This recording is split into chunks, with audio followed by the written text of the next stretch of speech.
fellow Whovians. Hope you have a good week so far. Well, today we're continuing our look at the Sixth Doctor era with the Mark of the Rani. So, here we go.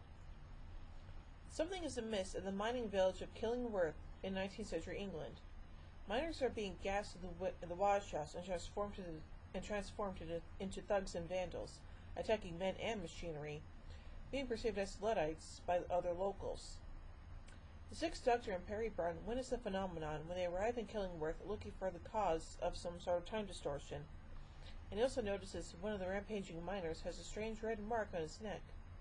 With his usual audacity, the Doctor foists himself upon the local landowner, Lord Ravensworth, who is concerned by the ferocity of the local Luddite attacks, with the most passive of men suddenly turning violent and unpredictable. The answer lies in the local wash house. The Master has turned up at this key point in human history and forces his way into the presence of the old woman who runs the wash house. In reality, another Time Lord known as the Rani. Don't you mean Time Lady? So Time Lord? Seriously? Whatever. She's a gifted chemist and is using the setup of the wash house to anesthesiate. I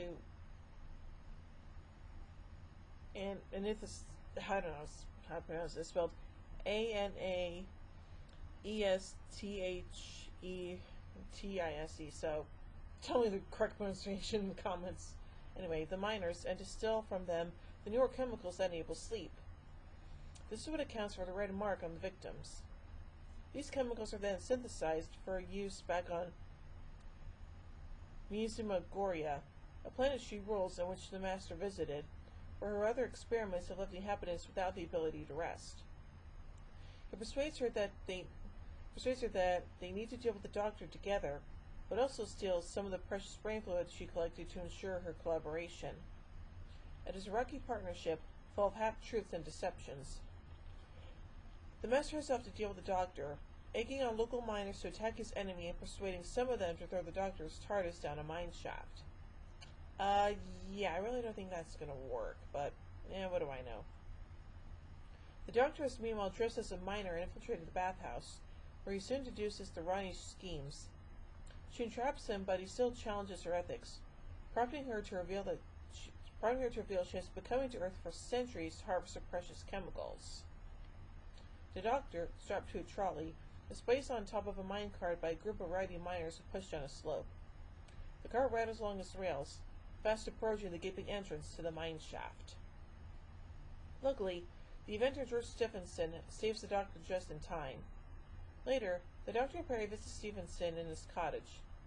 Stephenson has planned a meeting of scientific and engineering geniuses in the village. The Doctor is worried about the wisdom of such a meeting in the current circumstances, but elsewhere the Master is so desperate to see the event take place he uses mind control and receives his young aide, Luke Ward, telling him to kill anyone who tries to prevent it. The Master wants to use the finest brains of the Industrial Revolution to help speed up Earth's development and then use the planet as a power base. He strikes a deal with the Rani that she may return to Earth at any time to harvest more brain fluid if she helps him achieve this. Question? Does the Rani have some kind of TARDIS that we've never known about or seen before? Because, really, if she's been coming to Earth for centuries, then why are we just being introduced to her now? Seriously? No. While the villains are away, the Doctor returns to the wash house and dodges the booby traps to find a way into the Rani's TARDIS. Okay, never mind. Her control room contains jars of preserved dinosaur embryos. She summons her ship to the old mine workings using a remote control device, with the Doctor still inside. He hides while his adversaries converse, with the Rani confessing to have also laid landmines in nearby Redfern Dell. And when the coast is clear, the Doctor slips away to report back to Ravensworth, Stephenson, and Luke, whom he seems is behaving strangely. Well, yeah.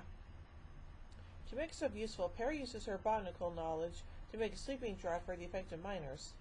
Her quest for herbs leads her to Redfern Dell. The Doctor gets there in time to save her, but not before Luke accidentally steps on a mine and is turned into a tree. Okay. The Doctor then surprises the Master and the Rani who are lurking at the edge of the dell, and takes them prisoner with the Master's own tissue compression eliminator. Harry's given charge of them, but the Rani's deviousness outstrips the Master's, and she is the one who enables them to escape. The Rani and the Master flee in her TARDIS, but the Doctor has sabotaged the navigational system and velocity regulator, and the ship starts heading out of control. In the destabilized condition, one dress containing an embryo of Tyrannosaurus Rex falls to the floor and the creature begins to grow, affected by the time spillage. The Master and the Rani are stuck against one of the walls of the Rani's TARDIS due to the speed at which they are traveling, and are helpless at the mercy of a rapidly aging immature Tyrannosaurus. Seriously, folks, I cannot make this up even if I tried. The Doctor and Perry make an exchange with Ravensworth, who has retrieved the TARDIS and accepts the vial of brain fluid, which he is told to administer to the affected miners. Before the eyes of an astonished scientist and his financier, the TARDIS departs. Man, this was a weird episode. Anyway, let's look at some production notes here. The working titles for the story were Too Clever by Far and Enter the Rani.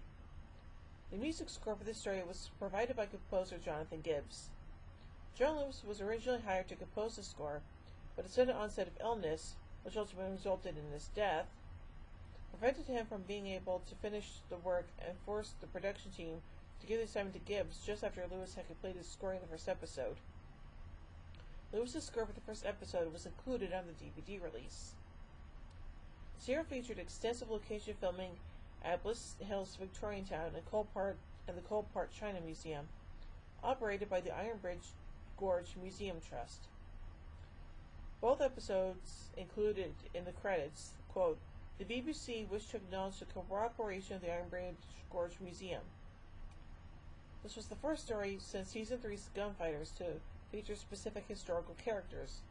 In this case, landowner Lord Ravensworth and his employee George Stevenson. Interesting. So overall, I say this story is interesting, and yeah, the whole thing with the Master and Rani having to deal with the T-Rex and the Rani's TARDIS, just silly, and I have no idea who came up with that idea, but whoever did that, well, I seriously want to know what they were doing and why they thought it was a good idea to do that. But, what you gonna do? So overall, I give the Mark of the Rani 3 sonic screwdrivers out of 5.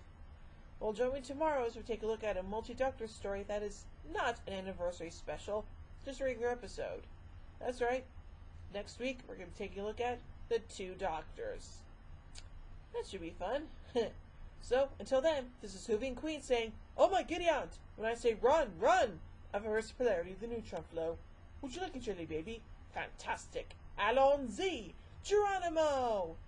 Bow ties are cool, fezzes are cool, and Stetsons are cool.